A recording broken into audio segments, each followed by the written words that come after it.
17वें अध्याय के अंदर परमात्मा प्रभु महावीर बात करते हैं पाप शमन। पाप और शमन का मतलब है साधु। साधु के साथ पाप शब्द जुड़ा हुआ देख करके आश्चर्य तो होता ही है, क्योंकि साधु नाम ऐसा है जो हमारे अंदर श्रद्धा का भाव जगाता है। साधु का वेश भी इस प्रकार का है जिसको देख करके मन के अंदर धन्य का भाव उठ जाता है। फिर साधु और उसके साथ पाप उसके आगे लगा रखा है कि साधु का संबंध पाप के साथ जुड़ा हुआ है। ये निश्चित ही व्यक्ति को आश्चर्य देता है, लेकिन ये सत्य है कि जिस समय जो व्यक्ति होता है वह जिस भावों के साथ दीक्षा लेता है, संयम लेता है, साधु बनता है, उसके अनुसार अगर वो साधना नहीं करता है, मात्र उसके पास वेश रह जाता है, मात्र उसके साथ नाम रह जाता है, और ऐसा जो साधु होता है कि जैसा वेश धारण किया है, जैसा नाम धारण किया है, उसके अनुसार वो साधना नहीं करता है, तो उस साधु का जो संबंध है वो अनायासी पाप के साथ जुड़ जाया करता है। ये दोहरापन का बहुत बड़ा पाप है। रूप साधु का लिया है, लेकिन उसके नीचे जो है वो पाप पल रहा है। उसके नीचे उसके अनुसार उसका जीवन नहीं है, उसका मन नहीं है, उसकी क्रियाएं नहीं है। ये बहुत बड़ा अपने आप में पाप है। इसलिए जिसका पाप के साथ संबंध जुड़ जाता है वह जो साधु है उसको पाप श्रवण कहा गया है। जिसका धर्म के साथ संबंध जुड़ जाता है उसको धर्म श्रवण, पुण्य श्रवण कहा गया है। पाप के साथ जब संबंध जुड़ेगा तो निश्चित है धर्म के साथ संबंध टूट जाएगा। धर्म के साथ जब संबंध टूटेगा तब आपका वेश जो है, आपका नाम जो है साधु का, वो मात्र आपका कल्याण नहीं करेगा। इसलिए परमात्मा कहते हैं कि जो साधु होता है उसको साधु ही कहा है, असाधु नहीं कहा है। लेकिन पाप के साथ उसका संबंध जुड़ गया है। छोटी छोटी बातें हैं, छोटी छोटी गफलता है, छोटी छोटी बेहोशी की बात है। इसमें कोई इतना बड़ा पाप नहीं बताया है कि कोई बहुत बड़ा कर्म कांड कर दिया, कोई बहुत बड़ा घपला कर दिया, कोई बहुत बड़ा बिल्कुल जीवन से वो भ्रष्ट हो गया है, ऐसा इसमें कुछ नहीं है। छोटी छोटी बातें बताई है पाप की परमात्मा ने कि ऐसी ऐसी छोटी छोटी बातें उसके जीवन में होती है। वो 5 महाव्रतधारी होता है, निगारी होता है, लेकिन छोटी छोटी बातें हैं और वो बातों के कारण उसके आगे पाप जाकर के खड़ा हो जाता है और उस पाप में उसका प्रवेश होने लग जाता है। क्योंकि जैन धर्म में सबसे बड़ा जो पाप है वो पाप अज्ञानता ही है, वो पाप गाफिलता है, वो पाप बेहोशी है, वो पाप प्रमाद है, वो पाप आलस है। और उस आलस में, उस प्रमाद में, उस बेहोशी का जीवन जो जीता है उसका संबंध पाप से जुड़ जाता है। इसलिए ऐसे श्रवण की बात की गई है कि जो मार्ग पर चला था, विवेक के मार्ग पर चला था और विवेक को रख ना पाया और वो वही खड़ा रह गया, इसलिए उसका संबंध पाप के साथ जुड़ गया। जो आगे नहीं बढ़ पाया, जिसने वेश तो ले लिया, नाम तो ले लिया, उससे आगे नहीं बढ़ रहा, उसके वेश के अनुसार अपने जीवन को नहीं चला रहा, अपनी क्रियाओं को नहीं चला रहा, साधक को जो करना चाहिए, जो सजगता के साथ बढ़ना चाहिए, वो बढ़ नहीं पा रहा। जब वो ऐसा नहीं करता, वही रुक जाता है, तो उसका संबंध पाप से जुड़ जाया करता है, उसकी तरक्की नहीं हुआ करती है। साधु की तरक्की है अपने मार्ग पर आगे बढ़ते रहने में। हर किसी की तरक्की वही है। एक बच्चा भी अगर जिस क्लास में है उसी क्लास में बार बार रह रहा है तो अपने जीवन में फेल हो जाता है, उसका संबंध फेल के साथ जुड़ जाता है, नकारात्मक के साथ जुड़ जाता है। इसी प्रकार जो साधक बन करके वही खड़ा है और उससे आगे नहीं बढ़ रहा है, सुविधाओं में लीन हो गया, उन सुविधाओं में खड़ा है, उसका संबंध पाप के साथ जुड़ जाता है। तो पहले इसमें आगे ही बात करी है कि एक जो गुरु है वो अपने शिष्य को कहता है कि तुम स्वाध्याय करो, ज्ञान प्राप्त करो, आगे बढ़ो, खूब ज्ञान में प्रसारित करो।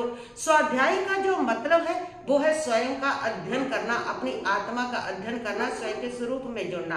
जरूरी नहीं होता कि स्वाध्याय का मतलब ये है कि वो धर्म ग्रंथ लेकर के बैठा रहे, सिर्फ उसी को पढ़ता चला जाए। ऐसे ऐसे महान साधक हुए हैं कि जो बिल्कुल अनपढ़ थे, जिन्होंने इन ग्रंथों को पढ़ा नहीं, लेकिन ऐसी महानता उनके जीवन में आई है। स्वयं का उन्होंने अध्ययन किया, स्वयं की आलोचना, स्वयं के दोषों का अध्ययन किया। ऐसी उनके जीवन में महानता आई कि देवता भी उनकी पूजा करते थे, ऐसी महानता उनके जीवन में आई। अब हरिकेशी मुनि जो था चंडाल का था, कहीं भी स्कूल नहीं गया, पढ़ा लिखा नहीं था, लेकिन ऐसी तपस्या के द्वारा उनके जीवन में देवता भी उनको नमस्कार करते थे। तो अध्ययन का मतलब जो है, स्वाध्याय का मतलब है वो स्वयं अध्ययन से है।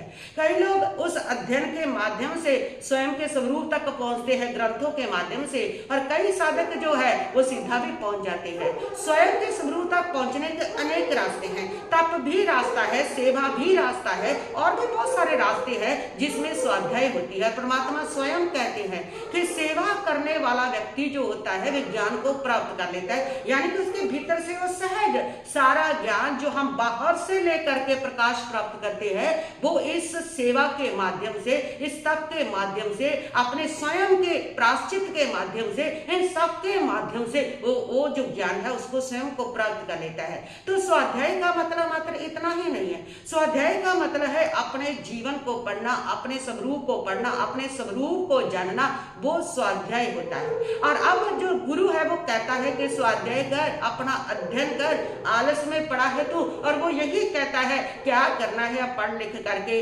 रोटी कपड़ा मकान मिल रहा है, रोटी कपड़ा मकान मिल रहा है, यहाँ तक सीमित जो हो जाता है वो आगे नहीं बढ़ सकता है। रोटी कपड़ा मकान तक जो सीमित है वो कभी आत्मा की प्रगति की ओर नहीं बढ़ सकता है। और आज हमारी सारी पढ़ाई का कारण भी यही बन गया है। आपके बच्चे बड़ी बड़ी डिग्रियां लेते हैं, एक ही लक्ष्य है उनका, रोटी कपड़ा मकान बस हमें मिलता चला जाए, हम ज्यादा से ज्यादा संग्रह करें। आज की जो पढ़ाई है वो मात्र जो पढ़ाई है वो मशीनी है, पैसा कमाने का मशीन है। आज की जो पढ़ाई है वो इंसान को मानवता नहीं सिखाती है, उसके अंदर इंसानियत नहीं भरती है। आज की जो पढ़ाई है वो मार्केटिंग मात्र इतना सिखा रही है, सामने वाले की जेब से पैसा कैसे निकालना है, शोषण कैसे करना है किसी को, स्वयं धनवान कैसे बनना है, वो मात्र इतना सिखा रही है। वो ये नहीं सिखा रही है कि आपको मानव कैसे बनना है और समाज के लिए आपको सेवा कैसे करनी है, वो ये नहीं बता रही है। लेकिन स्वाध्याय का मतलब, ज्ञान का मतलब, अध्ययन का मतलब, पहले जो अध्ययन होता था उसका मतलब यही होता था कि साथ साथ में अध्यात्म का अध्ययन भी होता था। और वो जो पढ़ाई होती थी वो यहाँ पर व्यक्ति को व्यवसाय करना सिखाती थी, वहां पर उसके साथ नैतिकता, ईमानदारी, मानवता ना खोए वो भी उसको सिखाती थी। लेकिन आज की पढ़ाई में ये सारा खत्म हो गया है। आज की पढ़ाई मात्र इंसान को सिखा रही है, उसको पैसा कमाना है, लेकिन उसको इंसान भी बनना है वो उसको नहीं सिखा रही है। इसलिए आज जो लोग हैं वो इंसान तो है, इंसानियत उनके अंदर बहुत कम है। हर व्यक्ति जो है वो इसी ताक में लगा हुआ है कि सामने वाले को मैं कैसे लूट सकता हूँ, मैं कैसे धनवान बन सकता हूँ, पुण्य से धनवान बनूं, मेहनत से धनवान बनूं। बहुत कम लोगों की सोच है। ज्यादातर लोग तो यही सोचते हैं कि जब तक बेईमानी नहीं करेंगे, ठगी नहीं करेंगे, जब तक हम धर्म का भी नहीं खाएंगे, कोई भी गड़बड़ नहीं करेंगे, तब तक पैसा आ ही नहीं सकता। क्यों ऐसी सोच बन गई है लोगों की कि तब तक पैसा आ नहीं सकता? क्यों बुला दिया उन्होंने कि जो हमारे प्रारब्ध में लिखा है, जो हमारे भाग्य में लिखा है वह भी तो होना है, क्योंकि वो भी तो एक कारण है, नियति भी तो हमारी एक कारण है, पुण्य भी तो हमारा एक कारण है, पुरुषार्थ भी हमारा एक कारण है, बहुत सारी चीजें उसमें कारण है। क्यों उसको नहीं सोचता है?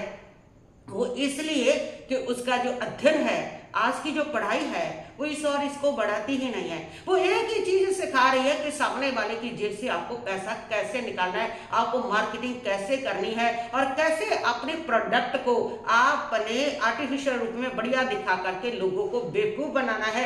वो मात्र दूसरों को बेवकूफ बनाना सिखा रही है। इसलिए तो आज जो इंसान है उसके अंदर जो है वो इंसानियत गायब हो गई है। आज भी इसलिए इतना क्राइम बढ़ा हुआ है, आज भी इतनी ठगी, इतने घपले हो रहे हैं, इसलिए कि आज इंसान का जो अध्ययन है वो इंसान बनने का नहीं है।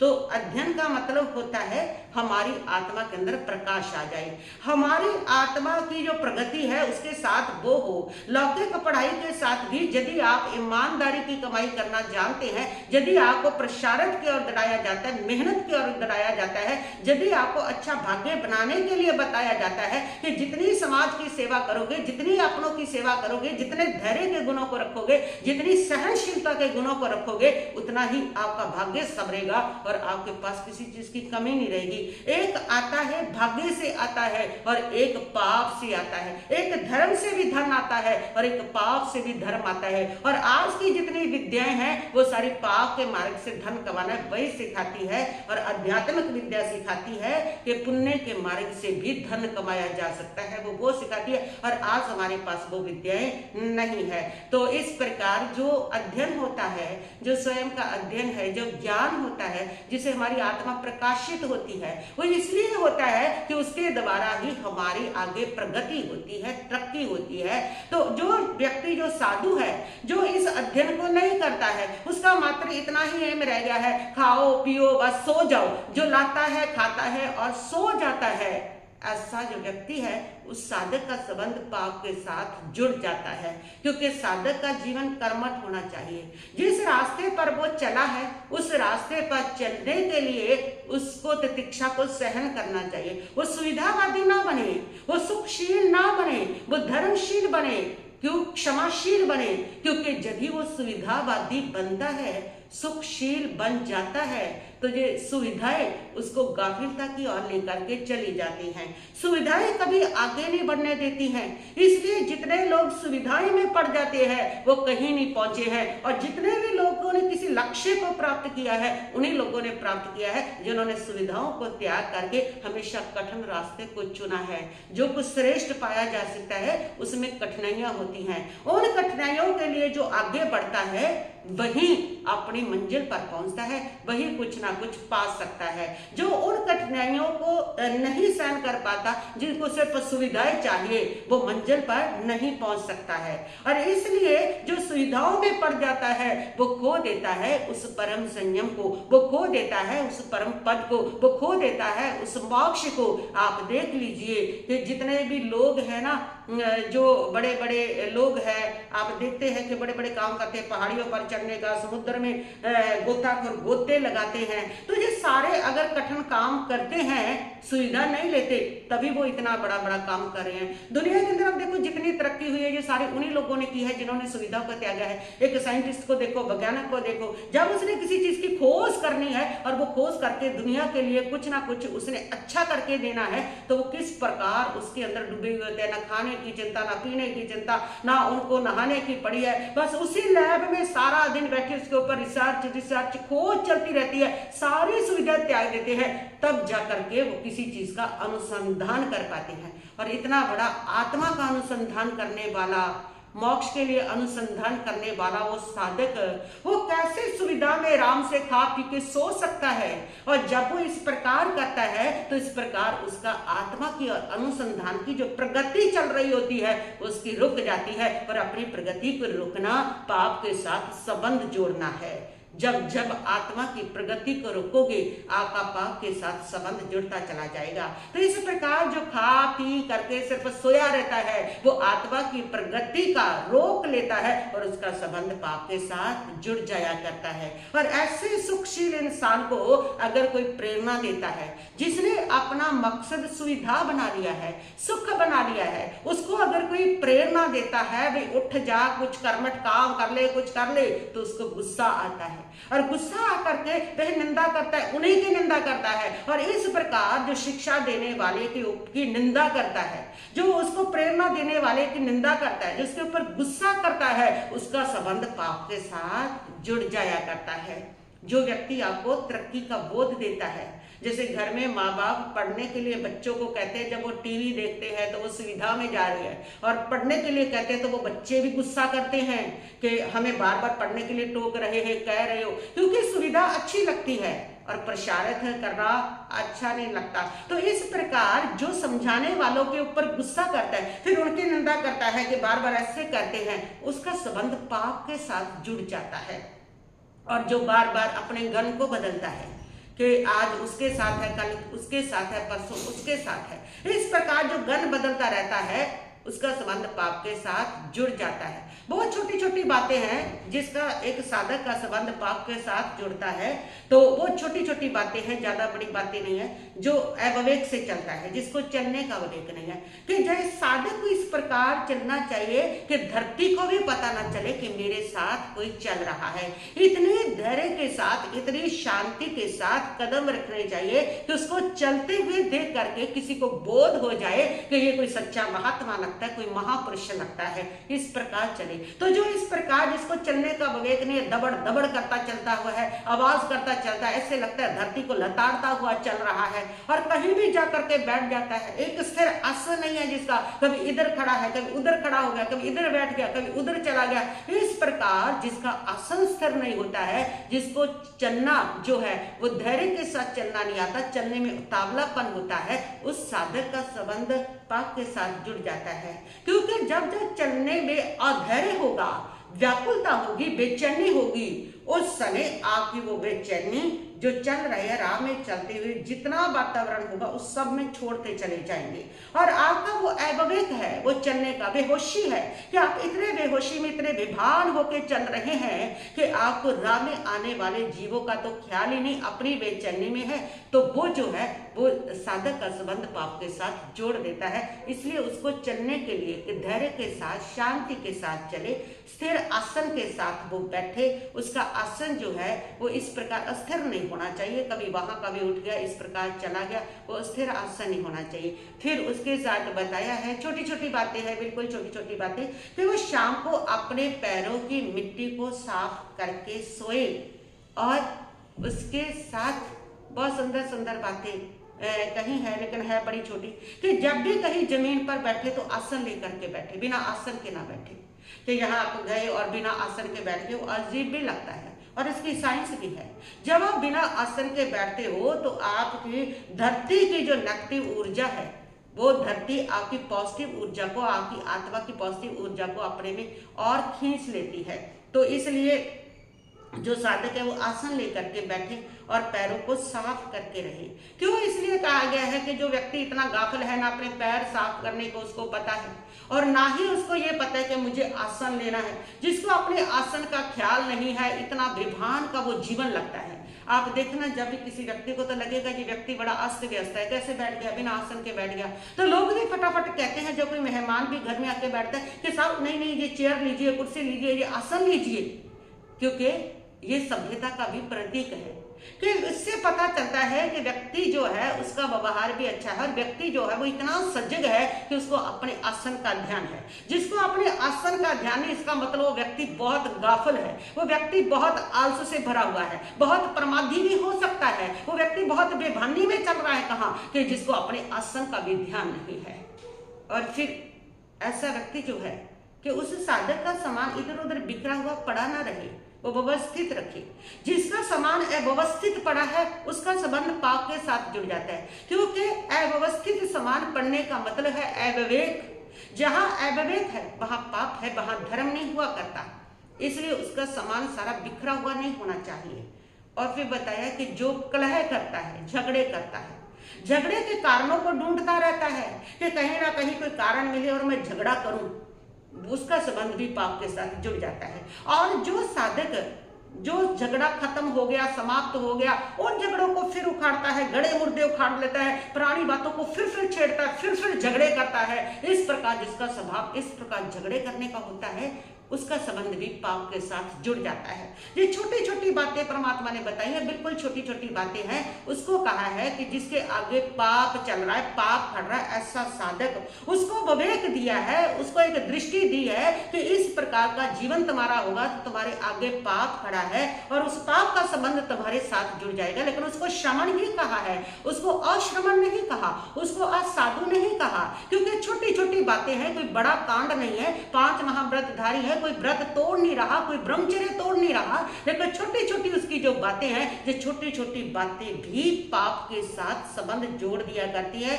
मेन मतलब इसका ये है कि जो इतना बेहोशी का जीवन जी रहा है, जो इतना गफलता का जीवन जी रहा है कि छोटी छोटी बातों में भी अपने व्यवहार को सुंदर नहीं बना सकता है, जो इसके साथ आगे नहीं बढ़ सकता है, उसका संबंध पाप के साथ जुड़ जाता है। और जैन धर्म में सबसे बड़ा पाप तो प्रमाद ही है, सबसे बड़ा पाप तो बेहोशी ही है कि जितना व्यक्ति बेहोशी में जीता है उतना उसके साथ पाप आकर के जुड़ता चला जाता है। जितना व्यक्ति बोधपूर्वक जीता है, होशपूर्वक जीता है, उतना उसका संबंध पाप से टूटता चला जाता है। तो एक ऐसा शमन जो इस प्रकार साधु बन करके साधु की साधना करता हुआ भी, साधु का वेश पहन करके भी जो इस प्रकार सजग नहीं रह पाता, जो बेहोश हो जाता है, जो गाफिल हो जाता है, जो सुविधाओं में पड़ जाता है और इस प्रकार आगे बढ़ने से रुक जाता है, उसका संबंध पाप के साथ जुड़ जाता है। तो इस प्रकार का ये 17वां अध्याय परमात्मा ने बताया है कि इन छोटी छोटी बातों को समझे और अपने आप को कर्मठ बनाए, सुविधाओं में मत पड़े और ये सारी चीजें छोटी छोटी जो चीजें हैं छोटी छोटी, इसके अंदर सजग बन करके चले, बोधपूर्वक जिए, होशपूर्वक जिए, तो आपकी साधना पीड़ित नहीं होगी। आपकी साधना के साथ पाप आकर के नहीं जुड़ेगा। आपकी साधना शुद्ध, स्वच्छ, निर्मल, स्फटिक की तरह हो जाएगी और नहीं तो उसका संबंध इस प्रकार साधना करते हुए सब कुछ छोड़ करके भी इन छोटी छोटी बातों से पाप के साथ जुड़ता चला जाता है। ऐसा एक उच्च साधक की स्थिति के लिए कहा गया है कि जो उच्च साधक उच्च अवस्थाओं में पहुंचा हुआ है, जिसने बहुत बड़ा घर बार का त्याग किया हुआ है, जिसने वेश पहन लिया है, उसके लिए है कि इतना बड़ा त्याग करके इन छोटी छोटी बातों में अगर फिर भी आगे नहीं बढ़े, फिर भी सुविधाओं में पड़े रहे, फिर भी बेहोशी में जीवन जीते रहे, तो आपका संबंध पाप के साथ टूटेगा नहीं। और जब पाप के साथ संबंध नहीं टूटेगा तो धर्म के साथ संबंध जुड़ेगा नहीं। और ऐसा परमात्मा ने बताया, इसलिए सजगता के साथ होशपूर्वक जीवन को बोधपूर्वक जिए। कहीं भी पाप आपके जीवन के साथ नहीं जुड़ेगा, मात्र धर्म ही धर्म जुड़ेगा और वो धर्म आपको परम पद की ओर ले जाएगा।